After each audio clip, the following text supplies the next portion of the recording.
Oo, eh, may magka... Ako mo na. Madulbelo. Ano po? Shoulder. Ano pong Ay, nangyari ang sa'yo? hirap. Kailan pa po yan? Mga 2 weeks. Bo, Sa pagtulog lang siya. fresh Kasi pa siya. minessage ko. Tapos, na Sunday, 20, minessage ko siya. Pagkagising ko ng umaga, lalong masakit.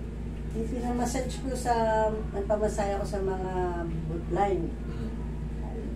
Nasobrahan ata. Di lalo ko tuloy hindi talaga hindi ko siya Sa sarili nyo, kayo, minasage, una, baka na problema kayo sa pagtulog, sumakit, minasage nyo, hindi na maangat. Ngayon, akala nyo, gagaling sa masaya ko. Ang gagawin nyo dyan, kunyari sumakit, naipit sa pagtulog, para hindi na kayo pumunta sa amin o sa mga sa iba pang Pag meron kayong kapatid o kasama sa bahay, ganituhin nyo lang Kunyari nagkaroon na kayo ng sa pagtulog, dun pa lang yung araw na yun o pangalawang araw, naipitan kayo. Ganituhin nyo lang ganituhin nyo. Ganyanin nyo lang, maniwala kayo sa akin. Basta yung bagong-bago pag ganyanin nyo lang. Ganun lang. Maliban na lang kung kayo ay diabetic. Kung baga mataas yung nyo, mataas yung sugar nyo, bibisitahin talaga kayo niyan. Tandaan nyo, 90% of diabetic person binibisita ng frozen shoulder. Pero kung kayo ay hindi diabetic, naipit lang sa pagtulog, ganunin nyo lang, tingnan nyo maigi. Hindi nyo kailangan lakasan, tutunog yun. Narinig nyo kanina? Kanina. Pero pag kayan, napabayaan nyo, tapos napahilot nyo ng mali, lalong namagayin dito. Siyempre, pag meron yung swelling, ang sakit. Kumbaga, ayaw mong madiinan sa loob. Siyempre, pag round ng head humerus sa rotator cuff, sasabit yung swelling, aray, ang sakit. Ganun pa lang. Tingnan nyo, ganun pa lang. Siyempre, hindi mo umaga. Pero, kailangan nyo ngayon, tiisin yung kasi nandito na kayo sa sitwasyon ganito Kung hindi nyo naman titiisin to, bibibihin natin, walang mangyari sa'yo. Kaya nga. Okay, total, ganun din, natatabig kayo, masakit din. Mas maganda. Dito sa likod ko, Isang sakit na lang pero may benepisyo. Oo. Okay? Kasama pati likod no? Damay na natin yan, padadapay ko kay mamaya. Kita nyo, severe kagad siya. Ano nga agad, masakit na kagad. Sa ganitong sitwasyon naman, medyo mahirap-hirap na ayusin yan, pero sa tulong ko, kaya ko naman yan, relax na. Okay.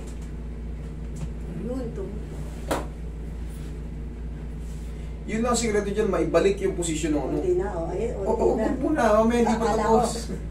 Mamaya, hindi pa tapos. Hindi pa yan kaagad kasi yung hindi yan parang pinutok na lobo na, pak! Balik agad. Paghihiluming mo, ibabalik ko lang muna yung posisyon ng head humerus. Ngayon, siyempre, pag nakabalik na yon, yung mga swelling sa loob, nakinrate ng siyempre, naiipit, tapos minasage nyo pa yung naiipit, na doble pa, minasage pa ulit. Lalong namaga kasi nga ipit na ipit, walang adjustment. Di lalong lalala. Ngayon, pag binalik ko yan, mag-aantay pa tayo ng mga ilang araw, mami. Kasi, hintayin natin yung paghilom ng swell. Maga pa siya. Ay, syempre, ngayon nga kahit matabig, masakit Ay, hindi na, wala na siyang masakit. Wala na siyang sakit. Nung makaraan, ngayon wala na siyang sakit. Hindi ko lang siya maitaas. Sige. Very good kung wala na yung pinaka-tulog. Hindi ko lang siya maiangat.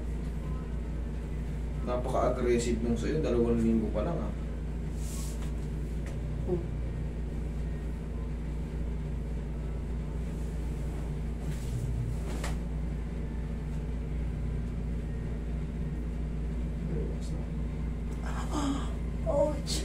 Sigaw mo lang ang Darna. Yan. Sakit. Sige, ganun talaga ang process. Sarap yan. Kaya sabi ko sa inyo, magbaon kayo ng 10 kilo lakas sa loob. Sakit. Grabe. Mga ilang lang naman yan, 20 seconds lang naman. Hindi yan siya yung para kang napilay, dire-diretso hanggang ginagawa. Ramdam ko pa kaya. Okay lang yan. Sige lang. Isin nyo lang mga ilang segundo pa. Meron na kayong 10 seconds. 10 seconds pa. Sakit. Yan, lumag na.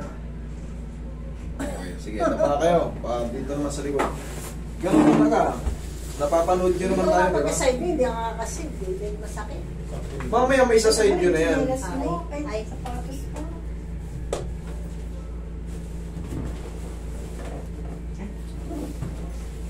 Kailan yun?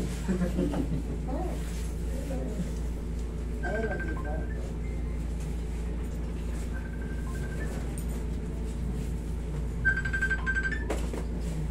Okay, relax na.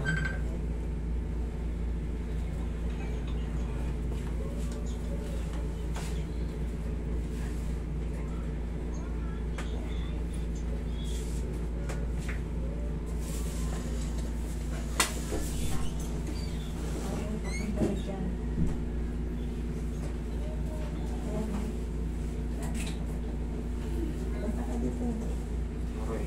Diyan ka lang mamaya. Ang likod nyo ng massage din. Pati yung balakang Roy.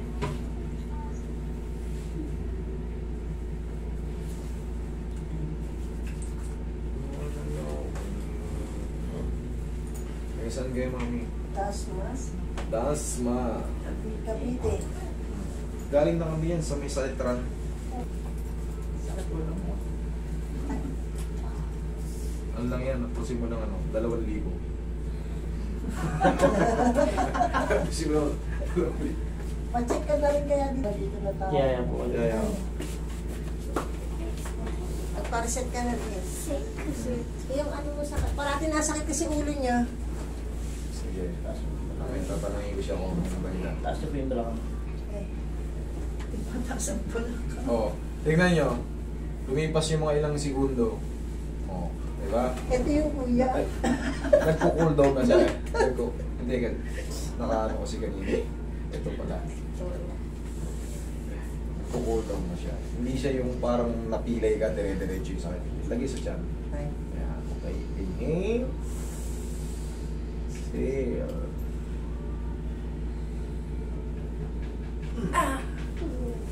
Diyan ka na. Tumunog. Ganon talaga. Kailangan kasi maramdaman ko na hindi mo nilalabanan. Kasi pag pinipigil-pigil mo, hindi yun Hindi nahihila eh. Yes, hindi ma-adjust na maayos. Kaya kailangan talaga inhale, exhale. Sa nahihila. Pagka inhale, Yung unang ano mo kanina eh. No? hindi na. Lalabanan ko eh. Eh, siyempre nakawa ako yung dito nyo, kaya alam ko yung breathing nyo. Pwersa. At tiniming ko. Sige, upo kayo. Mami, ito, hindi pa ito mapi-perfect paangat. Pero yung pain, tsaka yung movement, may ano na yan. Kumbaga, may pagbabago na. yes. Tapos mga ilang araw, yung ituturo ko sa inyo, gawin nyo lang ito palagi, ha? Tapos haplosan nyo na ng pao. Ganyan lang. Simple lang to, ganyan lang. Para lang kayo naglalaro. Okay? Ngayon, medyo mataas na siya. Medyo naangat na. Pero, may pain pa yun sa loob. Yung ibig sabihin, may sabit-sabit pa yan. Ayan, no? Pero, Sakit pa. may sakit pa. Pero, kita nyo, kanina ayaw. Ngayon, ito yung sabi ko may matitira pa. Pero sa tulong ng mga exercise, tapos haplos ng pagmamahal, Yes. mga ilang araw, kasi may swell pa yan, kaya sinasabi kong may matitira, hindi pa mapiperfect. Although na ano naman na siya, maganda na yung ano, pero yung pag ganito, mayroon pa yan. Ewan pa lang. O sige, magkangat. Ayan pa lang. Tulungan mo na ngayon ng ganito. Tulungan mo ng ganito, hawakan mo. Yan, kunti na lang yan. Oo. Ngayon, yung tinuro ko sa inyo, Ganon. yan, hindi naman masakit yan. Sige, Oo. nakasama mo. Yan, o, kabila. Baliktad. Yan, o. Tapos, 1, 2, 3. Tapos, haplusin nyo lang ng pagmamahal sa sarili. Okay? Yan lang. Check nyo yung balakang nyo pati. Okay na? Okay na yun? Yun po ano. Bumili kayo ng pau, ha? Para yun ang Dito, no? dito yun. Dito. Tsaka yun dyan. Sige, kung meron pa rin. Pero kung wala na, ito na lang. Okay? Sige. Sige, Ito thank you. hindi siya